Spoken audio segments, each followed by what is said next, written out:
Russo Italiano sponsors Boxing Bros UK.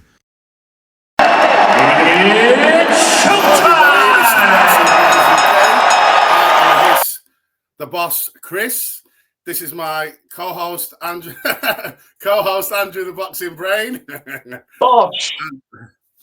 Today's topic is the amazing last crescendo card, the main event of the night. I'm very, very sad because Beterbiev lost. I'm not going to lie. Yeah. But obviously, I'm objective, and I scored it 115, 113 for Bivol. But I'm a fan of Beterbiev, and I really wanted him to win, and I was very, very sad that he lost, just like to say. Yeah. And he nearly got there. But he just... Anyway, we'll get into it. Andrew, first of all, we'll start... What's your take on how the fight went? And what was your score? Oh, well, first of all, Chris, I mean, if you wanted just pure Coliseum entertainment, right, go and watch Boatsi Smith if you didn't. What an opener to the show. What a fight. If you want also entertainment, but a masterclass on two guys at the absolute top of their game, and you have to give Beterbiev even more credit at 40. You know, what he's still doing at that age. I was looking at him in the ring. I was thinking, he looks about 28. No grey hairs. Looks $1 million. Like, what's his... I want to know his diet. I want to eat what he's eating, I'll tell you. Probably living a clean life, probably. Absolutely. Just clean eating, yeah. Absolute masterclass from both people. I think ultimately, before I tell you, I roughly scored it the same as you. Beterbiev, I thought, you know, the way he was kind of stalking really aggressively, he did that better than the first fight. I thought that's where he was better, closing off that ring and really putting his punches together. The problem is, and I guess if they have a third fight, which actually I don't really want to see, we'll get into that maybe at the end of the video. The problem, I suppose, for Beterbiev for a third fight is that it's maintaining that volume, and you know, and he's obviously not getting any younger, and Bivol just came into the fight, didn't he? Stronger. But I had it by 2 rounds, mate. I don't think there was much in it. Again, both fights are really close. Talent-wise, there's nothing really between them. You know, Beterbiev has the power. Bivol's got the speed and accuracy, and both got good IQ. But, oh, mate, one of these, you could talk all night about this fight, which I know nobody wants us to hear us do. But I had it two rounds to Bivol. But again, if people scored it the other way, would I have thought it was a robbery? No, not really. These two are just... I don't think they're going to knock each other out. They cancel each other out in certain sense. Bivol, by the way, Chris, I'll just finish this little segment of me going on off. What a fucking chin and defence Bivol has, by the way. Bloody Nora. Like, his defence, IQ and chin is terrific, isn't it? Absolutely. He's like, he's just amazing. He's amazing. You can't fault. Like, I watched I'm not gonna lie, people. I watched the fight twice, because I always do this. So I admit I'm a human being. I've got flaws. I'm a fan of Beterbiev. So originally, I scored it a draw, and I thought Bivol won, and I just thought so. I advise anyone who's got a podcast, YouTube channel, if you're a really, really big fanboy of a fighter, watch them fight with no commentary in silence, Watch it and score it properly, like you're a proper judge. And I had Bivol winning by 2 rounds, and then that's what I'm going with, because I was all in my emotions watching the fight, and I was like, it was a draw. But then Bivol got the decision and what was going round, so I thought, let me do it. And I did that with the first fight as well. And I had Beterbiev winning. So, that's really good advice, actually, Chris, because we all have our favourite fighters, and a lot of people did with Fury Usyk too, and I've done it. And if you watch it about it, because the commentary, especially with the home fighters and stuff like that, is so biased. Like, and you do start to think, oh that must be about right. But then someone lands a shot and they don't say anything, and then the favourite lands. Wow, look at this guy. It's just not, so that's my advice. But anyway, going to the fight, Bivol started well, won the first couple rounds. Then Beterbiev, he just stepped it on the gas, and he was. I had him winning about 4 or 5 rounds straight, like just coming, constant pressure coming. But then Bivol started working him out.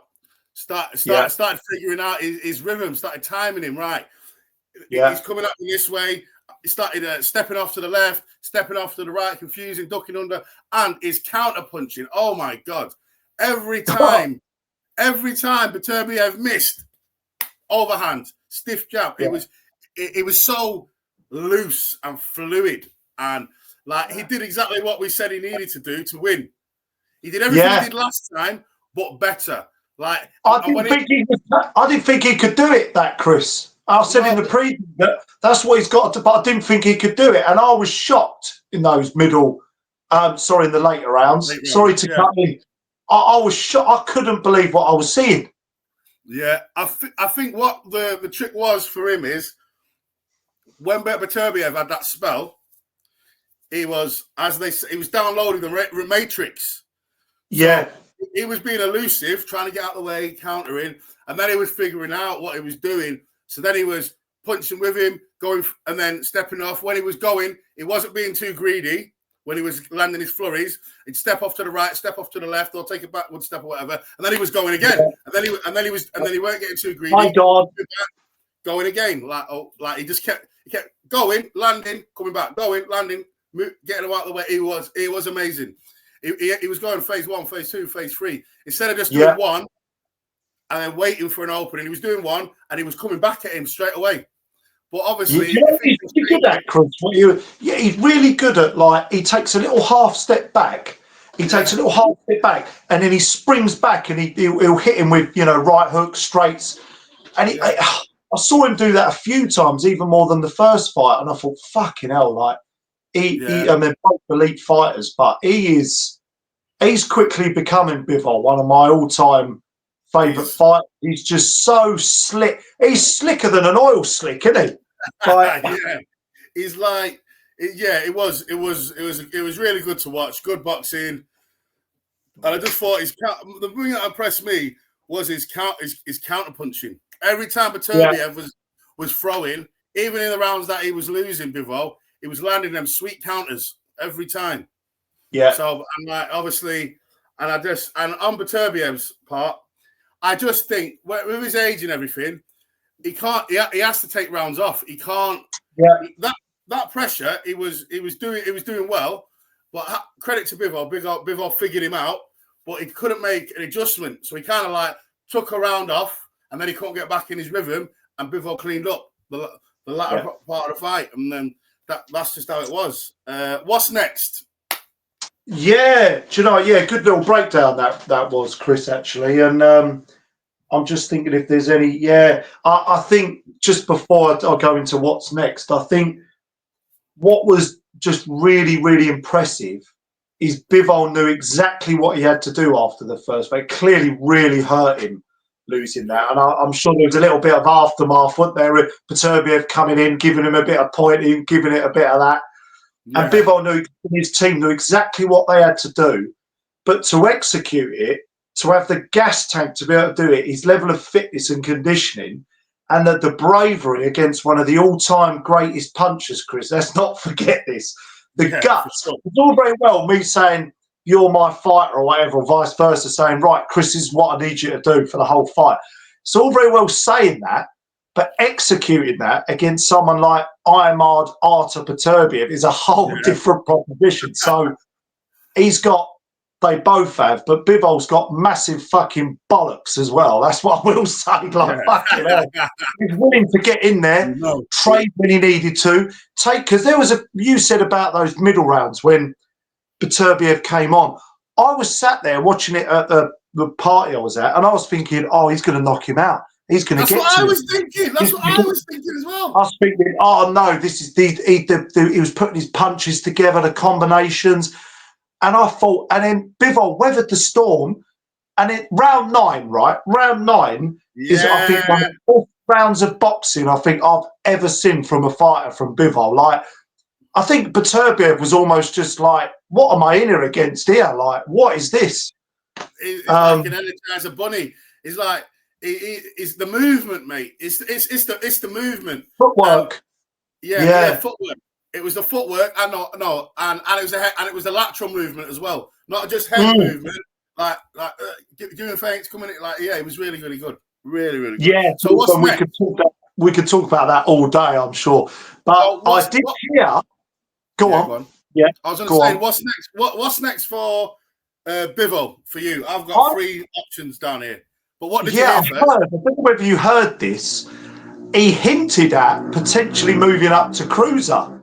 I don't know. I need to maybe get some sources on this, and it would kind of make sense. He's in his prime, 34, towards the edge of his prime. In his prime, the cruiserweight division outside of Opetaya is an absolute shit show. So I think who's WBO champion at cruiser? Who's the WBO? You've got Zerdo Ramirez. No, he's the WBA. Oh no, yeah, Ramirez has got the WBA and WBO, isn't he? So if you're WBO champion, when you move up weight, you get an automatic title shot at the WBO belt. So if he moves up to cruiser, Ramirez he beat Ramirez at light heavy, didn't he? Yeah. So rematch. That's a good fight at cruiser. Rematch. Really I think I'd really like that fight. I think Bivol's, what is it? How tall is he? He's about 6'2", and he's 6'1", 6'1", I think. So you kind of think, obviously, Usyk was able to go up to heavyweight, keep that speed. Bivol needs that speed and mobility, as you say. But how much, going up to cruiserweight, I don't think he's going to lose too much of that. So I think that's a big option. And he'll be a 2-weight world champion potentially, which I think would be brilliant. Light heavyweight, Beterbiev knocked out Callum Smith, didn't he? Maybe does Callum Smith deserve a shot? I'll tell you what I'd really like, though, and I'm sure you'll say this anyway, I want to see him school Benavidez, because I think he will. Yes. Well, Andrew, yeah. Got the words out of my mouth. On my paper here, I've got a rubber match with Beterbiev if he wants it, and I've got Benavidez move up to cruiserweight and fight Ramirez in the rematch for the WBO strap. So basically, what you said, touche. That's all. Well, great minds think alike here on Boxing Bros UK, everyone. I've got a question for you, Chris. A little riposte. How would you fancy? Would because Opetaya is a big, powerful cruiserweight. Would you give Bivol? Would you think that would be a competitive fight? Because I feel like Opetaya might be just a bit too big of a jump. What do you think? It's hard to see because we haven't seen Bivol what it's like at cruiserweight, I would say again. I'd say fight. I'd say probably I'd give him a chance because just for the pure speed and elusiveness. Because Jay Opetaya mostly he doesn't really stalk people. When he's fought, like it's always been kind of they're boxing. They're both boxing each other. No one's really running away or anything like that. So not running away. Sorry, no one's actually. He's not been stalking anyone all fight. And I think Bivol will do what he did to Beterbiev, fight on the back foot, landing counters, then initiate springing in and going. So I give Bivol a good shot against Jay Opetaya. If he moves up to cruiserweight, he's his best. Yeah. He's probably going to be his toughest fight if he moves up to cruiserweight for me. Yeah, I think that's the only one that would be a real problem for Bivol at cruiserweight. I mean, the matchup in hand speed would be really good. Opetaya's got decent hand speed. Well, both very fit. I would pick Thingy to win, though. Sorry to interrupt. I would pick. No, that's all right. Opetaya to win. I would have picked up to win that fight, but I think it'd be a tough one. I think just as just for some speculation, and feel free to leave in the comments area on what you think. I think Opetaya just might be a bit. I think it all depends on how much Bivol's chin and power carries up to cruiserweight, and we're not really going to know. But I think Ramirez, he's come up from fucking super middleweight, isn't he? So I think that makes sense to go up and fight him at that weight. 100%. That's a really good fight. Yeah. What's next for Beterbiev? I've got here retire the rubber match with Bivol or move up to cruiserweight and try his luck. Yeah, it's a good question. I think it's just unfortunate he's not 5 years younger, isn't it? He's all the mega fights have happened for. So when I feel for Beterbiev, I know you're an absolute mega fan. Yeah. I'm a big fan as well, but I'm a bit of a mega fan of. So we got Chris is a mega fan of Beterbiev. I'm a mega fan of Bivol. You know, and it is so it's what you like, styles, and all the rest of it. That's it. It's a shame he's getting the mega fights now at this stage in his career, because I think if Beterbiev was the same age, give or take, as Bivol, I would kind of pick Beterbiev as being the kind of dominant force at light heavyweight cruiser. But I think because of his age, if the rematch happens, he's going to be pushing 41. He's then got a Bivol knows what he needs to do now. Beterbiev would have to do what he did, but more of it. Could he do that at 41? So there's that element. I think he would deserve the rematch. You know, I think he deserves that. If not, I don't really. What else is out there for him? Benavidez, David Morrell, going up to cruiserweight. He'll probably make the weight easier at cruiser as he's getting older. I don't know, but who would he fight? Would there be some good matchups in there? But I suppose he'd be looking for big money fights at this stage in his career, Chris, wouldn't he? Yeah, of course. Like the thing is, he has to take the rubber match. For me, there's no point staying at light heavyweight. What's the point of fighting someone else if you're not gonna? And if you want to be, because if you want to be a world champion again, then just take the rubber match. Well, there's no point fighting it unless he should. I think he should retire or move up to cruiserweight, because there's no point taking any fights at light heavyweight unless he gets paid mega money. Because the rubber match is there if he wants it. If he wants to fight him for a third time, he can do it. So there's no point in staying in the light heavyweight division fighting other people for what? When you've got a title shot there waiting there because of what would you, if it was his team, Chris? I mean, what would you be advising him to do? Because I'm certain he wants that third fight to roll the dice once more. I'm sure he does. He must. For me, if I was him, if I was his team, let's say retirement's off. Not an option, I would say he should move up to cruiserweight and maybe he'll have one fight there and then try and go for one of the weaker champions. And because he's a name, he'll probably get it. That's what I'd say. Because for me, looking at the landscape, he was a close fight last time, but he won. But it was very, very close. This time, Bivol was absolutely sussed Beterbiev out. And as great as I love him, as great as I love Beterbiev, big fan, like, there's not too many adjustments that he can make. And he hasn't got the engine anymore to really, really step it up. Like you've seen, he stepped it up in them 4 or 5 rounds. He won them, but then he had to take a round. He can't take rounds off. He needs that style, that pressure on, especially when you made a good point.